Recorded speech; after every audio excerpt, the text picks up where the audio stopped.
The ghost story I'm about to tell you is quite disturbing. It comes from a young man who saw something that shook him to his core. Even after 2 decades, he still can't sleep well and claims what he saw isn't from this world. This is his story. On October 15, 1998, in Alexandria, Egypt, an 8-year-old boy named Karim was visiting his grandmother's old house in the neighborhood of Muharrem Bek. His grandmother had lived there for many years before moving to a smaller home. Karim hadn't visited the old house in a long time. His grandmother said the home was haunted, but knowing that only old people believe in ghosts, he dismissed her stories as superstition. The house was massive. Its white walls were now cracked and covered with dirt. Inside, everything was dusty, including the red carpet laid out on the living room floor. The furniture smelled of ancient wood and was draped with moth-eaten sheets. A chill hung in the air despite the thick blankets hanging over the windows to keep out the cold. That evening, heavy rain poured down and the wind howled against the windows, making sounds like whispers from another world.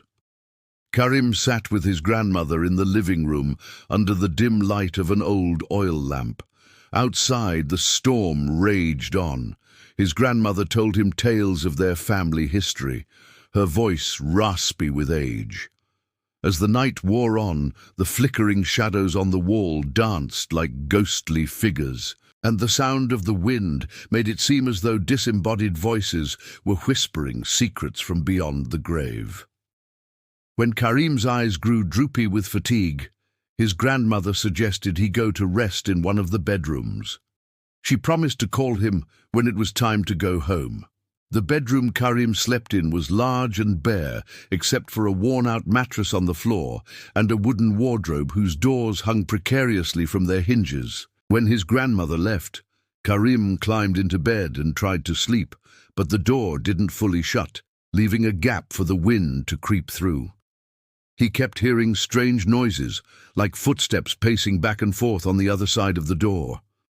Then the doorknob began to turn slowly. Karim panicked, thinking it was his grandmother returning early. He tried to hide under the blanket, but when the door opened, a draft of cold air blew out, snuffing out the oil lamp and plunging the room into total darkness. Karim felt a sudden urge to run away from the house, but his legs felt heavy and didn't obey. He couldn't move. Just then, a soft glow appeared in the corner of the room, illuminating a small hand. It was a child's hand, pale and thin, and it seemed to be floating above the ground. Slowly it began to walk toward him, its fingers brushing the wall.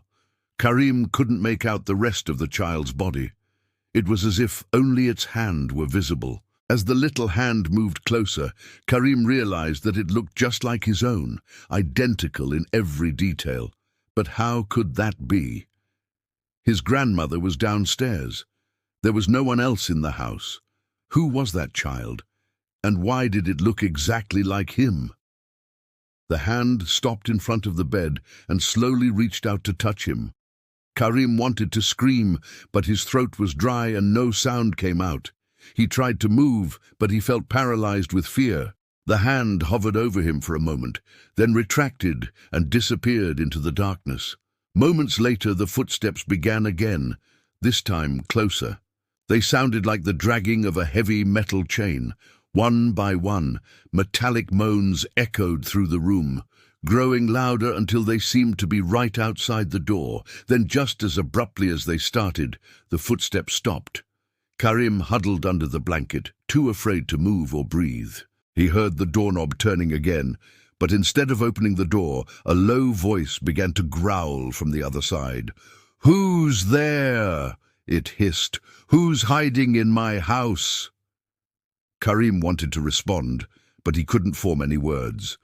His grandmother must have been telling the truth all along. He thought, the house really is haunted. The voice continued to growl, shaking the very foundations of the house.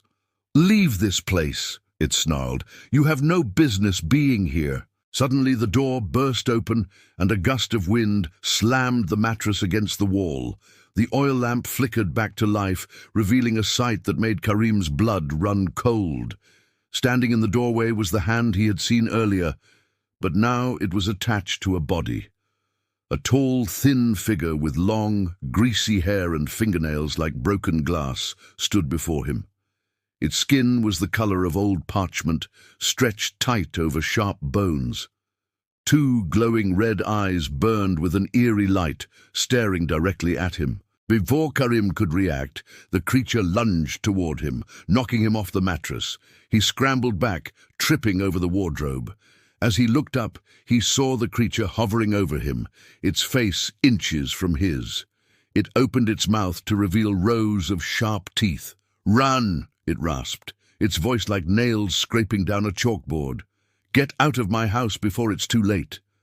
With that, the creature vanished, reappearing in the corner of the room. It beckoned with a finger for him to follow, but when he tried to get up, his legs refused to obey. He was paralyzed with fear.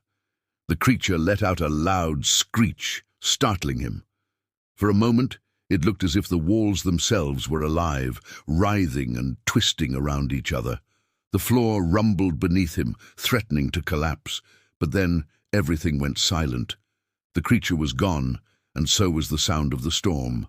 When Karim finally managed to get himself together, he ran to the door and flung it open. Outside, the sky was clear and the clouds had vanished. He noticed something strange, though. Scratched into the wall next to the door was a handprint, identical to his own. Shaken but unharmed, he raced downstairs to find his grandmother. He told her everything he had seen, but she remained calm. "I told you this house was haunted," she said with a sigh, "but you wouldn't listen. Why did you come upstairs when I asked you not to?" "I'm sorry," Karim whispered, tears streaming down his face. "But what was that thing, and why did it want me to follow it?" His grandmother didn't answer. Instead, she led him out of the house and into the waiting car. The entire drive home, Karim couldn't stop thinking about the creature and its glowing red eyes. He couldn't shake the feeling that it was watching him, waiting for him to make a wrong move. That night, he couldn't sleep. Every time he closed his eyes, he saw the creature standing in the doorway, beckoning with a finger. He spent the night listening to the wind, convinced that it was whispering secrets from beyond the grave. In the days that followed, Karim couldn't forget what he had seen.